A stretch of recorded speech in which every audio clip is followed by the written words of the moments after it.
Ito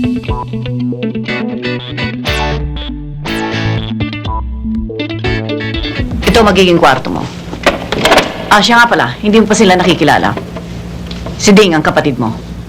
Ding, si Noemi, ang kapatid mo galing sa Amerika. Siya nga pala si Ruth. Anak siya ni Orlando. Ang pangalawa kong asawa. Sa akin na siya lumaki at itinuturing ko siyang parang anak ko na rin.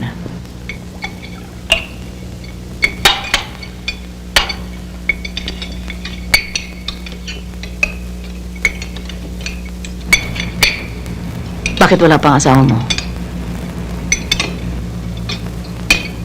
Siguro mo nag-overtime. Overtime? Bakit hindi siya tumawag? Lagi na lamang ginagabihan si Alan. Pagsabihan mo, Ruth. Opo, Mama. Iya. Kumain ka ng kumain. Si Ruth ang nagluto niyan. Excelente. Dahil ako nagturo sa kanya. Napapansin ko nga eh. Mukhang masisira ang diet ko dito. Ano bang jeta-jeta? Huwag mo intindihin ang kalokohang yan. Sa Amerika lang uso yan. Hindi dito. Hala, sige, Iha. Kumain ka ng kumain. Ma, that's enough. Ubusin mo yan, ha? Ayokong pumayat ka rito. Kaya ako nagpapakapagod sa trabaho para makakain tayo ng masarap na putahe. Sige, Iha. Kumain ka ng kumain. Sige.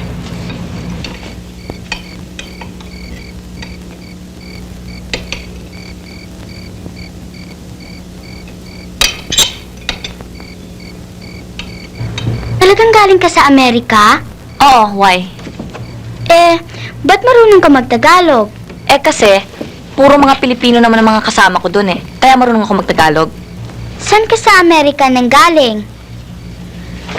Sa Daly City sa California.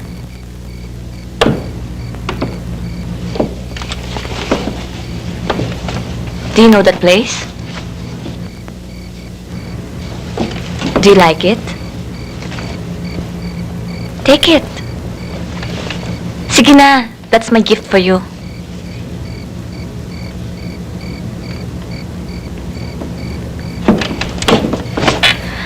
Alam mo, gifting yun sa akin ng daddy ko eh.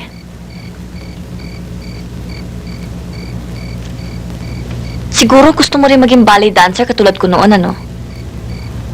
Minsan kasi, may napanood ako sa TV. Isang ballet dancer. Ang ganda-ganda niyang tingnan. Tsaka, pag gumalaw siya, parang isang prinsesa. How I felt when I was your age. Dinala ako ng daddy ko sa isang ballet show. I could never forget that experience. Para pang ibang mundo yung nakikita ko dun sa stage. It was so beautiful, just like a fairy tale.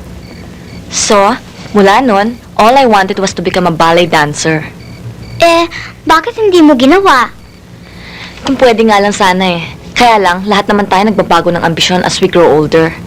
Nagkakaroon tayo ng isip, nalalaman natin na medyo imposible yung mga iba nating gustong gawin. Basta ako, hindi ako magbabago.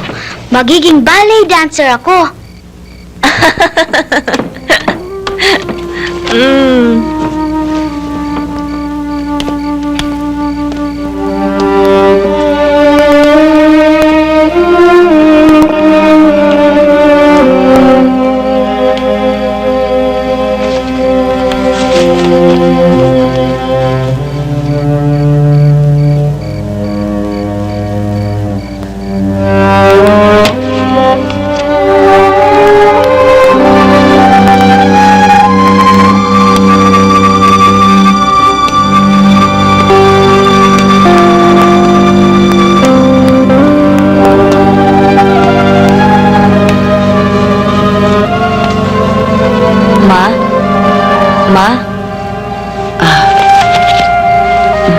Ikaw pala.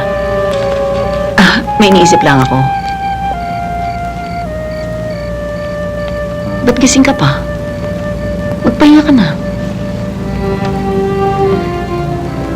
Kanina ko pa kayo hinahanap eh. I wanted to talk to you. Tungkol saan? Ano pa bang kailangan natin pag-usapan? Marami. Alam niyo namang marami eh. After all, we've been separated for 16 years. halos hindi na tayo magkakilala, Mama. Aba, hindi ko kasalanan yun. Huwag mo ko sisihin sa mga nangyari. Alam ko, Mama. Ipinagtapatan niya sa akin bago siya namatay. Pinadukot kita mula sa iyong mama dahil ayaw kanyang ibigay sa akin nung magtahiwalay kami.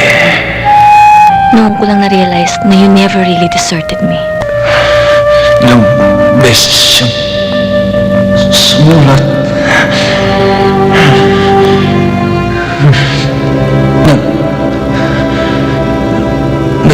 nagmamakaawag ibalik kita kailangan ko na anak hindi na asawa balikan mo ang iyong mama. After that, I knew I had to come back. I had to see you. Pero bakit hindi niyo sinagot ang sulat ko? It meant so much to me. Because it was the very first time I wrote to you. Sasagutin sana kita. Pero may nangyari rito na kailangan ko muna asikasuhin. Ma, baka naman natatakot kayong sumagot dahil sa hindi niyo alam ang isasagot ninyo.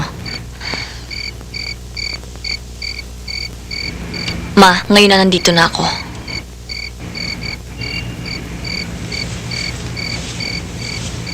There's only one thing I dare earnestly request. Accept me as your daughter. As much as I know now that you're my mother.